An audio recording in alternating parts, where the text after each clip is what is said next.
اعوذ باللہ السمیع العلیم من الشیطان الرجیم من حمزہ ونفخہ ونفثہ۔ سورہ بقرہ کی آیت نمبر 254 میں اللہ رب العالمین کا ارشاد گرامی ہے، اے ایمان والوں، قبل اس کے کہ وہ دن آئے جس دن نہ خرید و فروخت ہوگی، نہ دوستی کام آئے گی اور نہ سفارش کا کسی کا اختیار ہوگا۔ ہمارے دیے ہوئے مال میں سے خرچ کرتے رہو۔ اللہ تبارک و تعالیٰ فرماتا ہے، انفقوا مما رزقناکم، جو کچھ ہم نے دیا ہے اس میں سے خرچ کرتے رہو، ہاتھ روک کر نہ بیٹھ جاؤ۔ رسول اللہ صلی اللہ علیہ وسلم فرماتے ہیں، صحیح بخاری کی حدیث ہے، اللہ تبارک و تعالیٰ فرماتا ہے، اے ابن آدم، میرے راستہ میں خرچ کر، میں تجھ پر خرچ کروں گا۔ رسول اللہ صلی اللہ علیہ وسلم نے حضرت اسماء سے فرمایا، صحیح مسلم صحیح بخاری کی حدیث ہے، خرچ کرتی رہو، گن گن کر نہ رکھو، ورنہ اللہ بھی گن گن کر دے گا، اور مال کو روک کر نہ رکھو، ورنہ اللہ تبارک و تعالیٰ بھی تم سے ہاتھ روک لے گا۔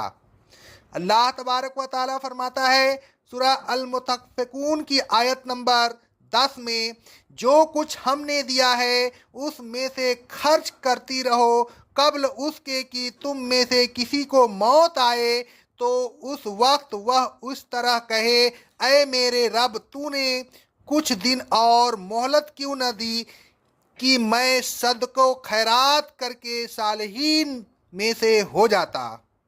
غرضیہ کی متعدد آیات میں اللہ تبارک و تعالیٰ نے خرچ کرنے کا حکم دیا ہے اور صدقہ و خیرات کی ترغیب دی ہے، اور یہ بھی اللہ تبارک و تعالیٰ نے بار بار فرمایا ہے، یہ مال و دولت ہمارا دیا ہوا ہے، یعنی ہمارا ہی توفیق اور نور فضل سے تم نے یہ مال کمایا ہے، لہذا ہمارا شکر کرو اور ہمارے نام پر خرچ کرو۔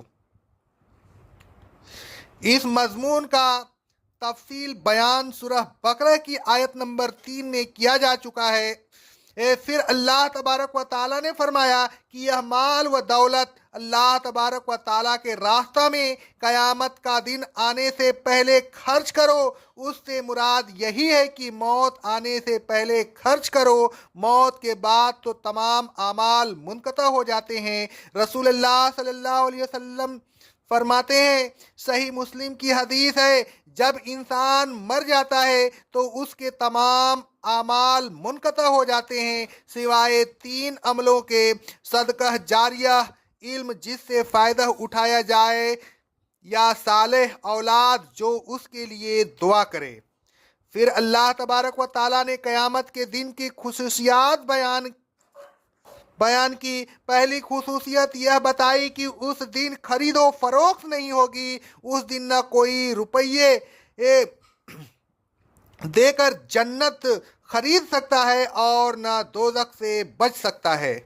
اللہ تبارک و تعالیٰ فرماتا ہے سورہ آل عمران کی آیت نمبر 91 میں، جن لوگوں نے کفر کیا اور کفر ہی کی حالت میں مر گئے، اگر وہ اپنے فدیہ میں زمین بھر کر بھی سونا دیں تو ان سے قبول نہیں کیا جائے گا، ان کے لیے دردناک عذاب ہوگا اور ان کا کوئی مددگار نہ ہوگا۔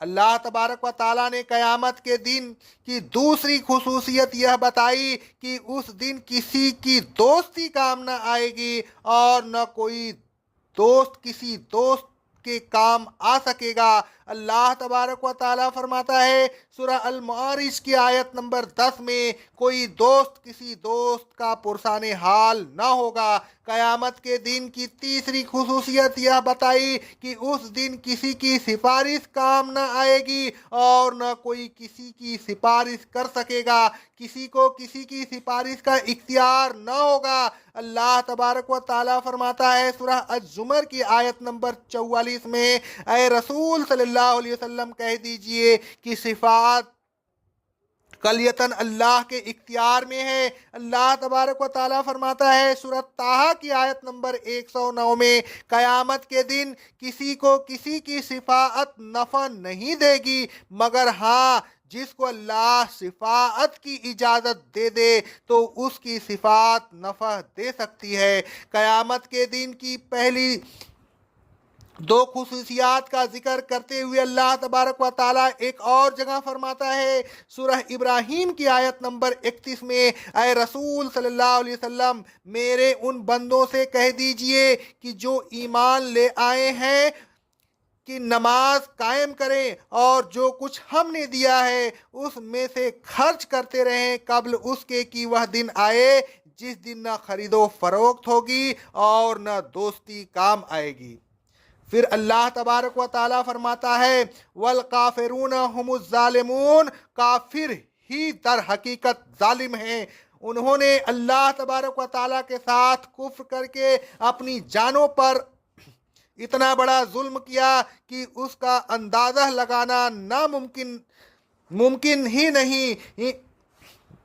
انہوں نے کفر کر کے اتنا بڑا ظلم کیا کہ اس سے بڑا کوئی ظلم یا گناہ نہیں۔ انہوں نے کفر کر کے اللہ تبارک و تعالیٰ کے دائمی عذاب کو مول لیا، یہی در حقیقت بہت بڑے ظالم ہیں نہ کہ ایمان لانے والے، اس لیے کہ ایمان والے اگر دوزخ میں گئے بھی تو کبھی نہ کبھی دوزخ سے نکل آئیں گے۔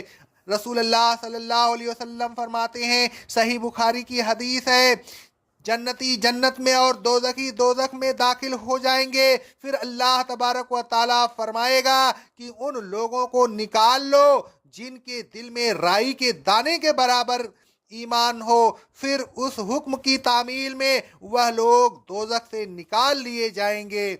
اے لوگوں، اللہ تبارک و تعالیٰ کے راستہ میں خرچ کرتے رہیے، معلوم نہیں کہ موت کس وقت آ جائے گی اور سب ارادے خاک میں مل جائیں گے۔ قیامت کے دن سے ڈرتے رہیے، وہ دن بڑا ہولناک ہے۔ اس دن نہ دوستی کام آئے گی اور نہ کسی کی سفارش اس دن تو پھر بس اللہ تبارک و تعالیٰ ہی کام آ سکتا ہے، لہذا اسے راضی کر لیجئے۔